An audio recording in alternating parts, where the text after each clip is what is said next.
Welcome to the story. Don't forget to like, subscribe, and support me.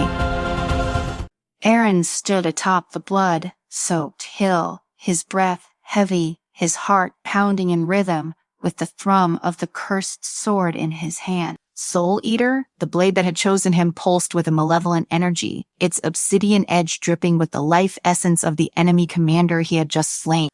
The battlefield below was a sea of broken bodies and shattered weapons. But Aaron had emerged victorious once again. The Empire was safe for now, but with every victory, something dark festered within him. The cheers of the Imperial soldiers rang in his ears, but Aaron barely heard them. He stared at the sword, watching as the souls of the dead seemed to swirl within its blade, faint whispers tugging at the edges of his consciousness. He gritted his teeth and sheathed the sword, forcing the voices back into the depths of his mind. There was no time for weakness. He was the Empire's guardian, chosen by the sword to protect his people from the barbarians that threatened their border. And yet with each battle, he felt the sword tightening its grip on him. Back in the capital, the celebrations were grand. The Emperor himself greeted Aaron in the Grand Hall, a feast laid out in his honor. Aaron wore the hero's mask, smiling, bowing, offering his gratitude to those who praised him. But beneath the surface, his mind churned. He could feel the sword, even now, whispering to him, hungry for more blood. Commander Lysandra approached him during the feast, her stern gaze cutting through the haze of the evening. She was his mentor, a woman of sharp instincts and an unwavering sense of duty. Lysandra had always believed in him, had trained him from a young recruit into the warrior he was today, but now there was doubt in her eye. "You fought well, Aaron," Lysandra said, her voice steady, but her eyes flicked to the sword at his side. "Came out something different about you." Aaron's smile faltered. "It's just the weight of war, Tara," he replied, brushing off her concern. "Tara, we all change." "Perhaps," she said, but her tone was heavy with suspicion. "Power, especially the kind you wield now, has a way of corrupting even the best of us." He nodded, though her words sank deeper than he would admit. Lysandra had always been a cautious one, and perhaps she was right. But how could he abandon the power that had saved the Empire countless times? The Soul Eater had chosen him after all. It was his destiny. As the feast wore on, Aaron found himself slipping away from the Grand Hall, seeking solace in the quiet of the Imperial Garden. The moon hung low in the sky, casting an eerie silver light over the sculpted trees and flowers. He had barely been alone for a moment when he sensed a presence. Aaron. He turned to see Kara standing at the edge of the garden, her white cloak shimmering in the moonlight. She had been his friend for years, a mystic and healer whose gifts had saved his life more times than he could count. But lately there was a distance between them, as if she saw something in him that frightened her. He greeted her, though. His voice lacked warmth. He knew why she was here. She approached, her gaze fixed on the sword at his side. "Kara, that sword." So she whispered, "Pray it sad, consuming you." Aaron clenched his jaw. He said, "Just a tool, Kara, a weapon." "It's more than that," she insisted, stepping closer. "Dry eye can feel its darkness. Every time you wield it, you're refeeding it, and in return, it's feeding on you." He turned away, unwilling to meet her gaze. "I don't have a choice. Without this sword, the Empire would fall." "There are always choices, Aaron, honey." Her voice was soft, pleading. "This power, it's uncorrupting. You can touch, you feel it. The anger, the violence, the detachment." Aaron's hands tightened into fists. He could feel it, of course. The way his emotions had dulled, the way the faces of his enemies no longer haunted him as they once had. The Soul Eater had given him power, but it had also taken something vital. "I can just walk away," he said quietly.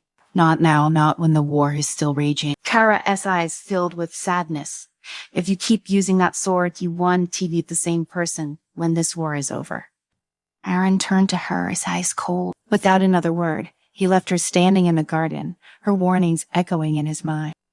He tried to push them aside, but they clung to him like a shadow following him, even as he returned to his quarters and lay in bed that night. The next battle came sooner than expected. Lord Koenigsegger's forces had regrouped, launching a surprise attack on the southern border.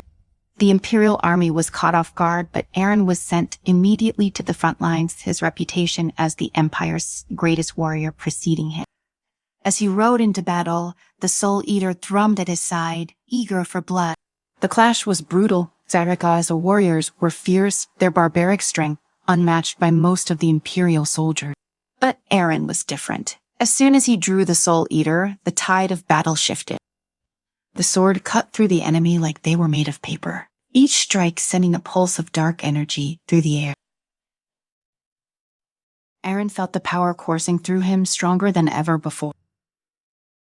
But with every enemy he killed, the whispers grew louder. The souls of the fallen swirled around him, their anguished cries filling his mind. He tried to block them out to focus on the battle, but it was impossible. The sword was feeding, and Eren was merely its vessel. More, the sword seemed to whisper, "There, give me more."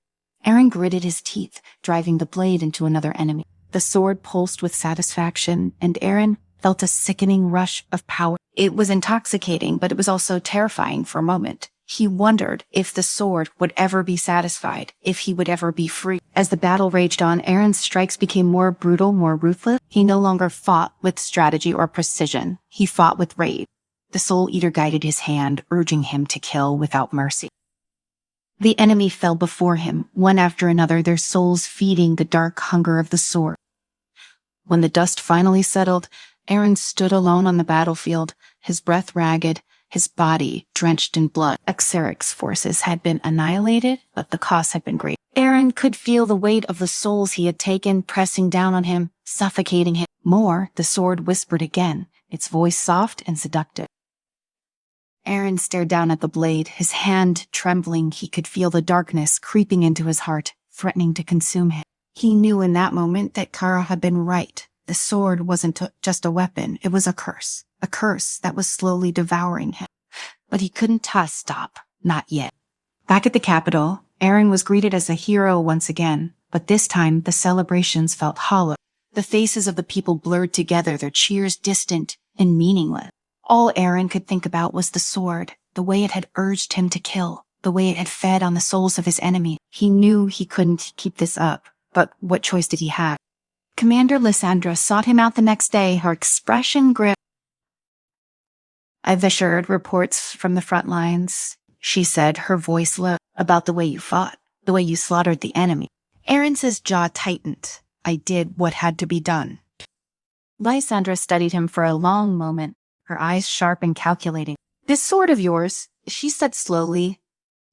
"I am still the same person." Eren snapped, though the words felt like a lie.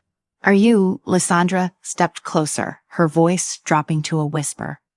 Or is the sword controlling you now?" Eren Ching, heart pounded in his chest. He wanted to deny it, to tell her that he was still in control, but the truth was undeniable. The sword had a hold on him, a hold he wasn't sure he could break. Before he could respond, a messenger arrived with urgent news. Lord Dekrick was preparing for one final assault on the Empire. The capital was in danger, and Eren was needed on the front lines once again. As he mounted his horse and rode out of the city, the Soul Eater pulsed at his side, its hunger growing stronger with each passing moment. "More," it whispered. "Give me more." Eren's horse galloped through the cold night, the wind biting against his skin, but the chill did nothing to slow the fire burning inside him. The sword, Soul Eater, pulsed at his side, growing heavier with every mile he rode. It whispered to him now, not just faint murmurs, but insistent commands, urging him onward, promising him power beyond his wildest dream. He gripped the reins tighter, his knuckles white, trying to keep his mind focused on the battle ahead, but it was impossible to drown out the sword's voice. "Give me more soul, Steve." It hissed, the words echoing through his thoughts like poison to say, "Feed me, and I will make you unstoppable."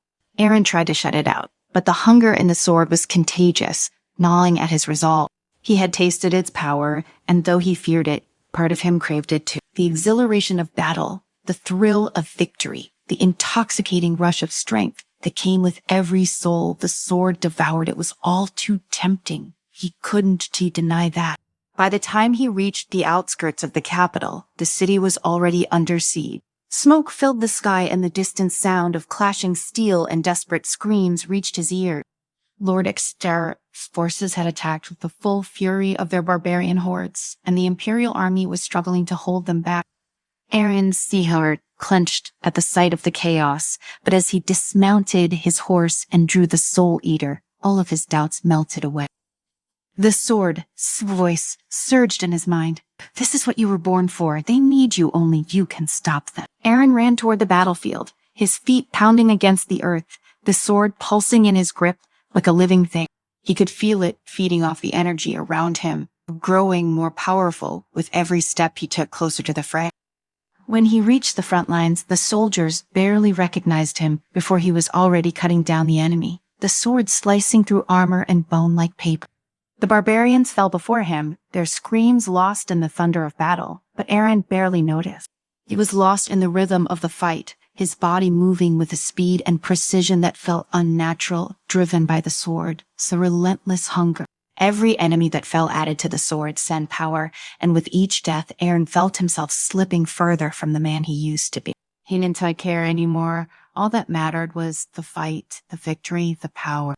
But as he fought, something strange began to happen. The faces of the enemies he struck down started to blur, their features twisting in his mind until they no longer looked like the barbarians he'd sworn to defeat. Instead, they looked like Imperial soldiers, men he had trained with, fought alongside. He blinked, trying to shake the vision from his mind, but it persisted, the lines between friend and foe blurring as the sword's hunger grew. Keep fighting, the sword urged, its voice more insistent than ever. Roy, their souls are mine, they belong to me. Aaron stumbled back, his grip on the sword faltering for the first time. He looked around, his vision clearing, and saw the truth. He wasn't just killing the enemy anymore. Imperial soldiers, his own men, lay dead at his feet, their lifeless eyes staring up at him in silent accusation. He had slaughtered them without realizing it, lost in the sword's power. No, Aaron whispered, his breath catching in his throat. Rayquel, what have I done? But the sword wouldn't let him stop. It doesn't matter. Their souls were weak, and now they were mine. Keep fighting. Aaron's hand trembled as he raised the sword, but his heart was pounding with a new kind of terror. He could feel the darkness inside him growing, consuming everything he once held dear. The sword was right. He was powerful, more powerful than he had ever been before. But at what cost? Before he could react, a figure stepped in front of him, blocking his path. Commander Lysandra, her armor stained with blood, her face a mask of fury, stood before him. Her sword was drawn and her eyes were filled with a mixture of sorrow and rage. Aaron, she spat, her voice trembling with anger. Rod, look at what you've done. Aaron says, breath caught in his throat. He tried to speak, to explain, but the words wouldn't come. All he could see was the blood on his hands, the bodies of his comrades strewn across the battlefield. Juvet us all, Lysandra continued, her voice breaking. Juvet, you become the very thing we were fighting against. Aaron shook his head, tears stinging his eyes. I didn't mean to. The sword is no excuse, she shouted, stepping closer, her sword raised. You let it control you, you let it feed on your soul, and now you're nothing but a monster. The word hit Aaron like a punch to the gut. A monster. Was that what he had become? He wanted to deny it, to tell her she was wrong, but deep down he knew she was right. The sword had corrupted him, twisted him into something unrecognizable. Before he could respond, Lysandra lunged at him, her sword flashing through the air. Aaron barely had time to raise the Soul Eater in defense, their blades clashing with a deafening ring. She fought with a ferocity he'd never seen in her before, her strikes fueled by a mixture of grief and fury. Aaron tried to hold her off, but the sword in his hand had other ideas. It pushed him to fight back, to strike her down, to take her soul, as it had taken so many others. No, Aaron whispered, his voice strained as he blocked another of Lysandra's attacks. Dear, I want to do this. But the sword wouldn't let him stop. It fed on the conflict, driving him to fight harder, faster, until Lysandra was forced back. Her defenses faltered, and Aaron saw his opening. The sword whispered in his mind, urging him to finish it, to take her soul and end the fight once and for all. Aaron raised the sword, his heart pounding, but before he could strike the killing blow, a voice rang out from behind him. Aaron stopped. He froze, the sword trembling in his grip. Kara stood at the edge of the battlefield, her white cloak billowing in the wind, her eyes filled with desperation. Aaron, she called again, her voice soft but commanding. Not to do this, you can stop to do this. Lysandra staggered back, her breathing ragged, her sword lowered as she looked between Aaron and Kara. Aaron's hand shook as he lowered the Soul Eater, the sword sea whispers growing louder, more insistent. Don't ye listen to her? The sword hissed. She's trying to take your power away. You need me. Erin looked at Kara, her eyes pleading with him to stop, and then at Lysandra, her face filled with pain and betrayal. The sword pulsed in his hand, urging him to kill, but Erin hesitated. He didn't want this. He didn't want to be a monster. Kara stepped closer, her hands raised in a gesture of peace. You can let go of the sword, Erin. You don't need it. But the Empire Erin's voice cracked, his throat tight with emotion. Dear, without the sword, I can protect them. You can't, Kara said softly. You don't need the sword to be strong. You've always had the strength inside you. The sword screamed in his mind, its voice filled with rage. Hey, you're nothing without me. You'll die without me. Erin Saling's hand trembled as he looked down at the sword, the weight of it suddenly unbearable. The faces of the men he had killed, the friends he had lost, flashed before his eyes. He had thought the sword would make him invincible, but it had only made him a slave. With a shout of defiance, Erin threw the sword to the ground. The moment the blade left his hand, the whispers stopped, and the air around him grew still. The sword lay in the dirt, its dark energy fading, and for the first time in what felt like an eternity, Erin felt free. Kara rushed to his side, her hand on his arm, her touch grounding him. Lysandra lowered her sword, her expression unreadable, but the fire in her eyes had dimmed. It's sent over, Kara whispered, her voice filled with relief. I let you free. Erin looked down at the sword, its once terrifying presence now, nothing more than a lifeless hunk of metal. He had won, but at what cost? As the battle around them raged on, Erin knew his fight was far from over. He had to make amends to right the wrongs he had committed under the sword's influence, but for now he was free, and that was enough. The Empire had survived, but so had Erin's soul.